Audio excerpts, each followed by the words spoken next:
Good morning friends, मैं हूँ सांची और आज का टॉपिक है कॉन्स्टिट्यूशन। और कॉन्स्टिट्यूशन का मतलब पॉलिटी हम लोग को पढ़ना बहुत इंपॉर्टेंट है, क्योंकि हमारा जो पॉलिटिक्स है वो हर एग्जाम में क्वेश्चन आता है।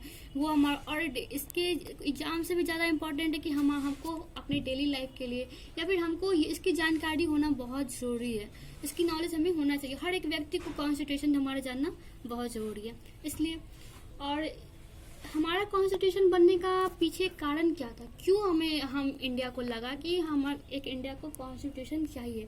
ऐसा क्या हुआ था हमारे पास्ट में 1947 की कॉन्स्टिट्यूशन या 1950 में जो कॉन्स्टिट्यूशन जो आया या कुछ, तो ये सब इसके पीछे बनने का कारण क्या था।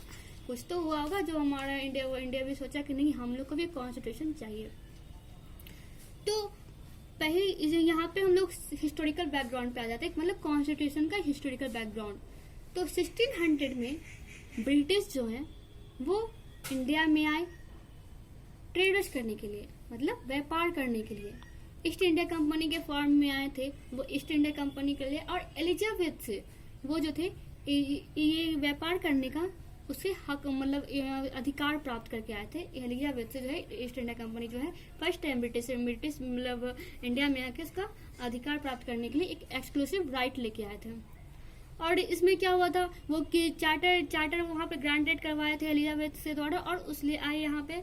और यहाँ पे 1964 का जब बैटल ऑफ बक्सर हुआ था, उसके बाद क्या हुआ 1965 में जो है यहाँ पे दीवानी राइट्स का मतलब दीवानी राइट्स का फंक्शन किया गया, ताकि यहाँ पे जो है ट्रेड किया जा सके। और दीवानी राइट्स कहाँ पे थी उस टाइम, जो दीवानी राइट्स बिहार में थी, बंगाल में थे और उड़ीसा में था। तो ये सब करवाया गया। फिर हमारा जो मेन बदलाव आया था जब हमारा जो सैनिक विद्रोह हुआ था, जो सिपाही मिलिट्री जो हुआ था 1857 में। 1857 का जो सिपाही मिलिट्री वो तो इतना मतलब बहुत फेमस विद्रोह है जो उसको हर कोई जानता है, क्योंकि इसके बाद ही बहुत ज्यादा हमारे कॉन्स्टिट्यूशन में बदलाव हुआ। तो बहुत इम्पोर्टेंट ये भी था। तो उसके जो हमारा जो मेन जो था कि हमारा जो कॉन्स्टिट्यूशन जब बना, तो जब इंडिया में जब ब्रिटिश आए व्यापार करने की व्यू से, उनका तो पहले शुरू में व्यू तो शासन करना तो नहीं था ना, उनका तो शुरू में व्यू था यहाँ पे व्यापार करने का। और जब उनको व्यापार करने से यहाँ पे इतना प्रॉफिट होने लगा, बहुत ज्यादा प्रॉफिट होने लगा, तो उन लोगों के मन में लालच हो गया कि ये जो हमारा जो भारत है, हम जो भारत का जो हमारा देश है, वो जो एक सोने की चिड़िया कहलाती थी यहाँ पे जो सोने का, तो उन लोग को जब यहाँ से प्रॉफिट होने लगा एक कंपनी से, तो वो लोग यहाँ पे आके राज करना चाहते थे, शासन करना चाहते थे। क्योंकि वो उतना दिन जब कंपनी का शासन करते करते वो जो है वो उन लोग यहाँ का पॉलिटिक्स, यहाँ का एडमिनिस्ट्रेटिव सब कुछ के वो पूरा जान गए थे कि कहाँ। और तो वहाँ पे ये लोग जो थे शासन करते करते यहाँ पे अपना क्राउन रूल अपनाने लगे थे। तो पहले तो ये लोग कंपनी रूल किए। कंपनी रूल कब किया गया था, तो कंपनी रूल जो है 1773 से 1858 तक यहाँ पे कंपनी रूल किया गया। और कंपनी रूल में क्या किया गया था, वो जो थे पूरी मतलब कंट्रोल करना चाहते थे। ईस्ट इंडिया कंपनी जो थी उस पर कंट्रोल करना चाहते थे, उस पर नियंत्रित करना चाहते थे, उसको लागू करना चाहते थे, उस पर एक अपना कंट्रोल बनाना चाहते थे। तो वो कंपनी रूल करने से हो गया था। और कंपनी रूल करने के बाद वो क्राउन रूल, वहां पर शासन करने का पूरा अपना मन बना लिए थे। तो जो फिर सेपोई मिलिट्री हुआ, सेपोई मिलिट्री के बाद जो है वो वहाँ पे क्राउन रूल का हो गया था। तो हमारा जो बहुत हमेशा एग्जाम में आता है कि फर्स्ट रेगुलेटिंग एक्ट कब हुआ था फर्स्ट रेगुलेटिंग एक्ट 1773 में हुआ था ना। और लास्ट रेगुलेटिंग एक्ट कब हुआ था, तो 1853 में हुआ था। और हर एक रेगुलेटिंग एक्ट आने के लिए बीच में 20-20 साल का डिफरेंस है हर रेगुलेटिंग एक्ट के लिए। आप यहाँ पे भी देख लीजिए, 1773 में पहला रेगुलेटिंग एक्ट आया, फिर कब आया 1793 में, उसके बाद 1813 में, 1833 में और 1853 में। 1853 में सबसे लास्ट आया। और इन सब के बीच में 20-20 साल का अंतर है, बहुत इसमें मतलब अंतर दिया हुआ है। तो हमारा जो 1773 में पहला रेगुलेटिंग एक्ट हुआ, तो उसमें क्या क्या हुआ, उस रेगुलेटिंग एक्ट में क्या हुआ, तो पहला तो स्टेप हुआ था ईस्ट इंडिया कंपनी पे पूरा रेगुलेट करना। उसका पहला स्टेप यही था, 1773 का रेगुलेटिंग एक्ट लाने के पीछे में उसका एम्स यही था उसका। तो फिर क्या हुआ, वहां पर उस टाइम कोर्ट ऑफ डायरेक्टर को लाया गया।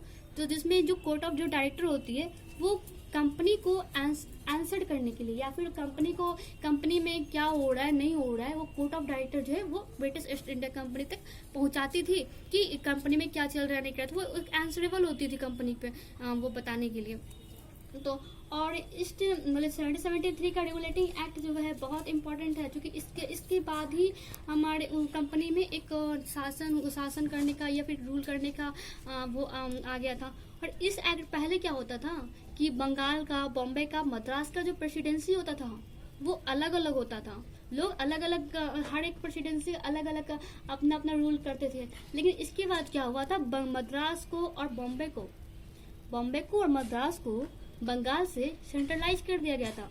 मतलब इसका मतलब क्या हुआ, बॉम्बे प्रेसिडेंसी को और मद्रास प्रेसिडेंसी को, दोनों को बंगाल से जोड़ दिया गया था, बंगाल के अधीन कर दिया गया था, बंगाल के अंदर कर दिया गया था।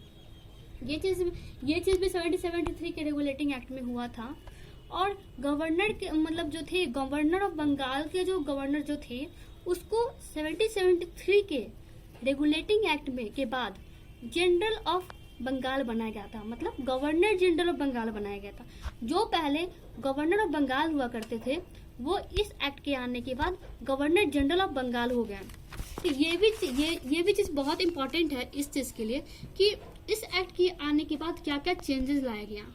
तो उसके बाद क्या चेंजेस हुआ कि अब जो थे गवर्नर ऑफ जनरल के मतलब जो थे वो पूरे सबको हेल्प करने लगे थे। उनका 4 मेंबर्स था, एक एग्जीक्यूटिव काउंसिल था और उनके हेल्प करने के लिए 4 लोग और थे। ठीक है, तो ये एग्जीक्यूटिव जो काउंसिल ऑफ मेंबर्स थे, तो बहुत ही ये सब जो थे वो परफॉर्म करने के लिए उनका हेल्प करते थे। और इसके बाद क्या हुआ था, सुप्रीम कोर्ट यहाँ पर 1974 में जो है सुप्रीम कोर्ट का स्थापना किया गया और वो कलकत्ता में किया गया। और जिसके अंदर एक चीफ जस्टिस हुआ करते थे और 3 अलग जज हुआ करते थे। और उस टाइम जो थे पहली बार जो सुप्रीम कोर्ट के जो चीफ जस्टिस बने वो कौन थे, सर एलिजा एम्पे जो थे वो पहली बार जो थे चीफ जस्टिस बने थे, सर एलिजा एम्पे। और जो फर्स्ट गवर्नर जनरल जो थे लॉर्ड वारन हास्टिंग थे।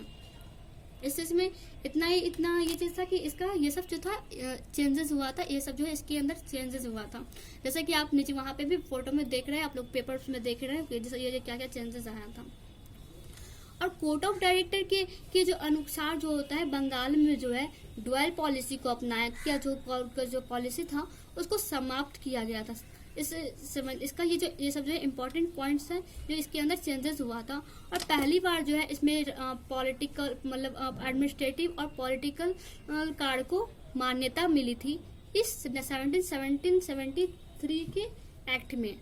और इसके द्वारा जो है भारत को एक सेंट्रल एडमिनिस्ट्रेटिव का नींव रखा गया था, मतलब केंद्रीय प्रशासन का नींव रखा गया था 1773 के एक्ट के अंतर्गत।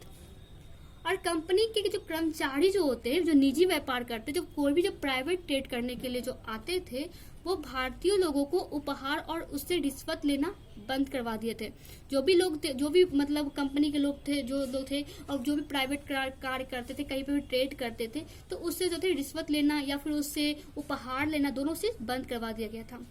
और कोर्ट ऑफ डायरेक्टर्स जो भारत में राजस्व, नागरिक और सैनिक मामलों की जानकारी ब्रिटिश को मतलब के सामने जाकर को देना आवश्यक था। वहाँ पे ये सब जो था, इस सब चेंजेस जो है यहाँ पर इस 1973 के एक्ट में कर दिया गया था। Thank you. और इसके जो बाद जो है 71 का एक्ट या फिर ब्रिटिश इंडिया एक्ट, ये सब आपको नेक्स्ट वीडियो में बताएंगे। और ये सब ये जितना था ये 1773 का एक्ट था। और थैंक यू, धन्यवाद।